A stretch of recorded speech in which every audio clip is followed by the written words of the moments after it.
ये गलत है विहान, प्लीज अपनी उंगली बाहर निकालो। मैं तुम्हारी बहन हूं। उस रात की इन चीखों को बंद कमरों की दीवारों ने तो सुना, पर विहान के सिर पर सवार जुनून ने नहीं। मेरा नाम सानवी है और आज मैं वो सब बताऊंगी जो उस रात हमारी बीच हुआ।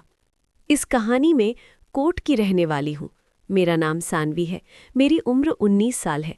लोग कहते हैं कि मैं दिखने में काफ़ी अट्रैक्टिव हूँ और शायद इसीलिए मोहल्ले के लड़के अक्सर मुझे लेकर बातें करते हैं।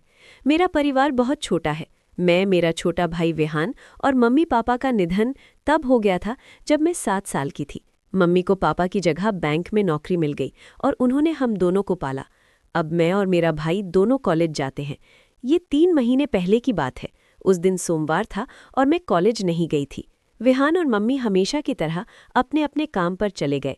घर में अकेली थी और कुछ करने का मन नहीं हो रहा था। मैं सोफे पर लेटी हुई थी। तभी मुझे लगा जैसे कोई मेरे पास बैठा हुआ है। मुझे महसूस हुआ कि कोई धीरे धीरे अपनी उंगली से मुझे टच कर रहा है। पहले तो मुझे समझ ही नहीं आया कि ये क्या हो रहा है, लेकिन जैसे ही मैंने हल्के से अपनी आंखें खोली, मैं अंदर तक हिल गई। मेरा छोटा भाई विहान, जिसे मैं हमेशा मासूम और शरीफ समझती थी, वही मेरे पास बैठा था। मुझे यकीन नहीं हो रहा था कि ये वही कर रहा है।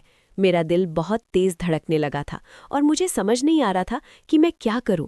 कुछ भी कहने की हिम्मत नहीं जुटा पाई। मैं सोच रही थी कि वो ऐसा क्यों कर रहा है। क्या उसने कभी ऐसा कुछ सोचा भी था मेरे बारे में, या फिर ये सिर्फ एक गलती थी। उस पल मेरे मन में बहुत सारे ख्याल आ रहे थे। क्या मैं उसे माफ़ कर सकती हूँ? क्या ये एक ऐसी घटना है जिसे मैं नज़रअंदाज कर सकती थी? लेकिन साथ ही मुझे न जाने क्यों उस पल में गुस्सा नहीं आ रहा था, बल्कि उल्टा मैं उलझन में थी। शायद मेरी समझ में ही कुछ कमी थी, या फिर मैं उस पल में कुछ और सोच रही थी। कुछ समय बीत गया और मैं अभी भी सोने का नाटक कर रही थी। तभी अचानक महसूस हुआ कि विहान मुझे हल्के से जगाने की कोशिश कर रहा है।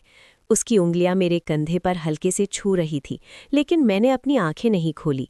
मैं जानती थी कि मैं पूरी तरह से जाग रही हूँ, लेकिन वो शायद सोच रहा था कि मैं गहरी नींद में हूँ। धीरे धीरे उसकी हरकतें बढ़ने लगीं। पहले जहाँ वो बस हल्का स्पर्श कर रहा था, अब उसकी हिम्मत और बढ़ने लगी थी। मैं समझ नहीं पा रही थी कि वो क्या कर रहा है या क्या करना चाहता है, लेकिन मैं चुपचाप देख रही थी। मेरे मन में कई सवाल उठ रहे थे। ये मासूम भाई अचानक इतना बदल कैसे गया? उसने ऐसा क्यों किया? मैं समझ नहीं पा रही थी कि वो मुझे नींद में क्या खिलाने की कोशिश कर रहा था। मेरे होंठ बंद थे, लेकिन फिर भी उसने कोशिश की कि मैं कुछ खा लूं। मैंने सोचते हुए जानबूझकर अपने होंठ थोड़े से खोल दिए। मैंने ऐसा महसूस कराया जैसे मैं नींद में हूं और मेरे होंठ अपने आप ही खुल गए हैं। उस पल में मेरे अंदर एक अजीब सी घबराहट थी, लेकिन मैंने उसे जाहिर नहीं होने दिया। अचानक मेरे फ़ोन की घंटी बजने लगी। उस आवाज़ से माहौल पूरी तरह बदल गया। विहान तुरंत डर गया और घबराकर दूर हट गया। वो इतनी तेज़ी से उठा कि मैं समझ गई उसके दिमाग में भी डर था कि कहीं मैं जाग न जाऊं। मैंने फ़ोन उठाया तो देखा वो मेरे बॉयफ्रेंड का कॉल था। इसको भी इसी समय कॉल करना था, मैंने मन ही मन सोचा। मैंने फ़ोन उठाकर बड़ी मुश्किल से अपने बॉयफ्रेंड को समझाया कि मैं घर के काम में बिजी हूँ। उसका मूड भी शायद कुछ और बातें करने का था, लेकिन मैंने जल्दी से कॉल कट किया। अब मेरा ध्यान फिर से विहान की तरफ था, लेकिन वो कमरे में चला गया और मैं सोचने लगी, क्या मैं उससे इस बारे में बात करूं या इसे अनदेखा कर दूं।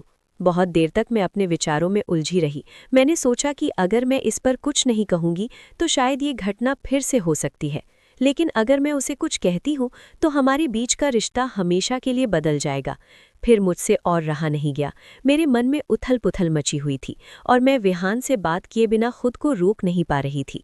उसके कमरे की तरफ बढ़ी। विहान का अलग कमरा है जहाँ वो अक्सर जाकर पढ़ाई या कुछ और करता है। मुझे समझ नहीं आ रहा था कि मैं उससे क्या कहूँगी या किस तरह इस पूरे वाक्य का सामना करूँगी। जब मैं विहान के कमरे के पास पहुंची तो दरवाज़ा आधा खुला हुआ था। मैंने धीरे से अंदर झांका। जो मैंने देखा उसने मेरी आंखें पूरी तरह से चौड़ी हो गईं।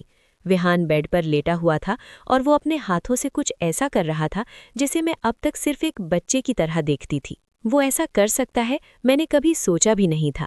1 मिनट तक मैं बस दरवाजे पर खड़ी देखती रही, जो वो न जाने कितने दिनों से करने की तमन्ना थी। दरवाजे की ओट से विहान को उस हालत में देखकर मेरे पैरों तले जमीन खिसक गई। लेकिन अजीब बात ये थी कि मैं वहां से हटी नहीं। मेरा दिल जोर जोर से धड़क रहा था और दिमाग में एक तरफ नफरत तो दूसरी तरफ वो गंदी वीडियो वाली बातें घूम रही थीं जो मैंने कभी चुप कर देखी थी।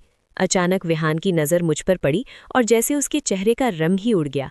वो हड़बड़ाकर खड़ा हुआ और कांपती आवाज़ में बोला, दीदी आप, मेरा मतलब आप कब आई? मैंने कोई गुस्सा नहीं दिखाया, बल्कि एक ठंडी खामोशी के साथ उसके कमरे के अंदर कदम रखा और दरवाज़ा अंदर से बंद कर लिया।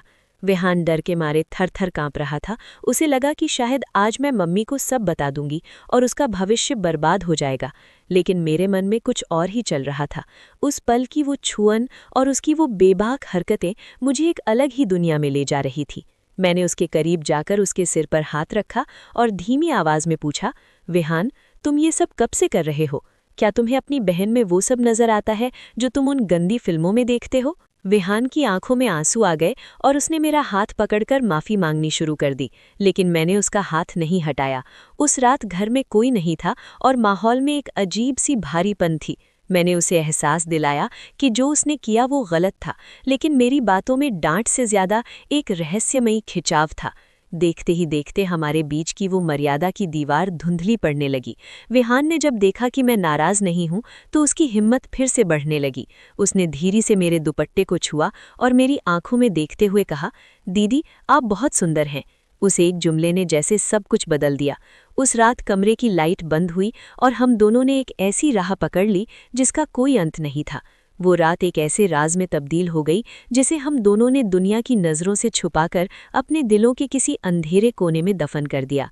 पर क्या ये खामोशी हमेशा बनी रहेगी या कोई बड़ा तूफान आने वाला है? ये जानने के लिए बने रहिए मेरे साथ।